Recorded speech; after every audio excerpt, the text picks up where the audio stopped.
Die! Die! Why won't you die?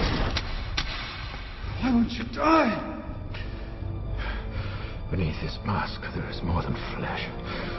Beneath this mask, there is an idea, Mr. Creedy. And ideas are bulletproof. So, YouTube has now started removing videos critical of them, publicly using the same community guidelines in which they state, "We encourage free speech and defend everybody's right to express unpopular points of view," as a reason to silence criticism directed at them. Having long failed to get a response from YouTube over its inability to correct mistakes or offer protection from users being subjected to harassment by such mechanisms as bot voting by a small number, I decided a more direct approach was required. The Achilles heel of YouTube is without question their advertising unit. You must have noticed the progressive spread of ads over YouTube. Given that YouTube is driven by profits, and that they make their profits off of adverts, this is the one channel of communication they cannot afford to make convoluted or intentionally difficult to use. They have to read these emails. It is essential to their financial survival of their profits. I had suggested that people write to YouTube via this mechanism. I timed the release of the video to be about 6 p.m. Friday Pacific Standard Time, to coincide with the YouTube staff going home for the weekend. Less than 12 hours later, the video was removed for community guidelines violations. Bullshit. Let's take a look at those guidelines, shall we, YouTube? Well, it's not porn, it's not drug abuse, gratuitous violence, shocking or disgusting hardly, it's not copyright, otherwise that would have been a DMCA issue. Then we come to the interesting stuff. We encourage free speech and defend everybody's right to express unpopular points of view. We do not permit hate speech, speech which attacks or demeans a group based on their race, ethnic origin, religion, disability, gender, age, veteran status, or sexual orientation, gender identity. Yeah, this is what I mean about the guidelines being so vague that anything could be a violation. But anyway, it's not that. It's certainly not hate speech, and this is certainly a free speech issue. Things like predatory behavior, stalking, threats, harassment, intimidation, invading privacy, revealing others' personal information, and inciting others to commit violent acts or to violate the terms of use are taken very seriously. Anyone caught doing these things may be permanently banned from YouTube. Harassment? Nah. This was encouraging users to voice legitimate concern. Personal information? Well, I did include Susie Ryder's name. But then again, this was on the video on her advertised channel. I gave away no information that wasn't the first thing that came up when you typed the information on her YouTube advertised video into Google. In any event, it's not personal information. This is just the contact information for the ad sales director of YouTube.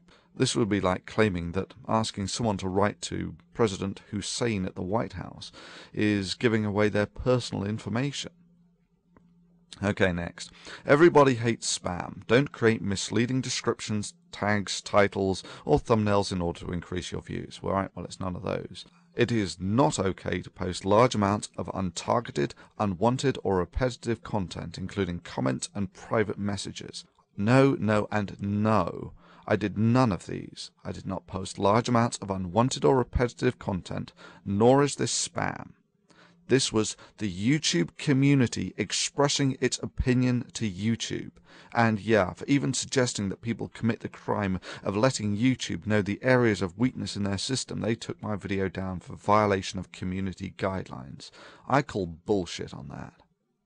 This was a communal action, targeted at the community organizers. Designed to be effective? Yes, of course.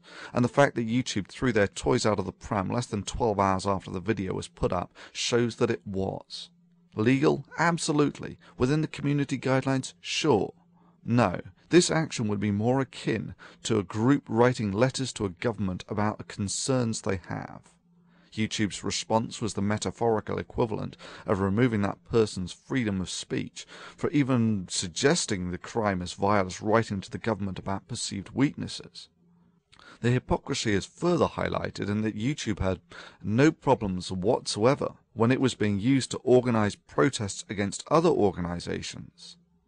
However, when the protest was against YouTube itself and targeted the obvious Achilles heel of its advertising department, they threw a hissy fit.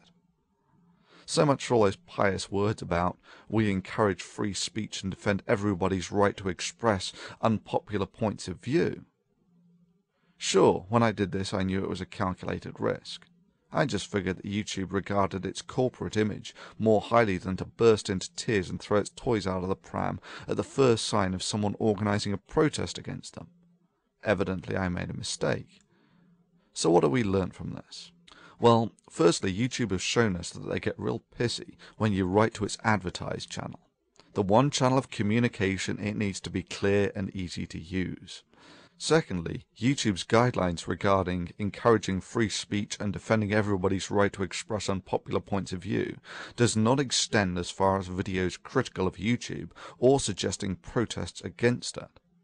Let me just conclude this by listing the second weakness of YouTube, just to make it explicitly clear.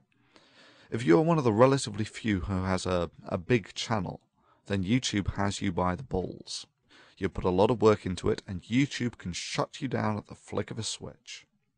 If you have a small channel, and there are millions of you who do, then you have YouTube by the balls. YouTube cannot afford the time to flip millions of switches. In essence, the subscribers and fans are the only real defense of big users against YouTube.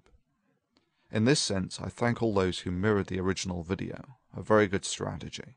Further, if you not only download but recode the video, it will not appear as a duplicate, and it will not be as easy for YouTube to use automation to remove these videos. Do I have anything to lose by being shut down by YouTube? Of course. If you just take the 30 or so Why Do People Laugh at Creationist videos, and take into account the fact that they took about 2 working days on average to make, that's about average. So that's say 2 months' work at an average US salary of, let's say, for instance, $40,000 a year. So that's $6,000 to $7,000 worth of work. Do I value the work of this channel? Yeah, sure. I just value free speech more.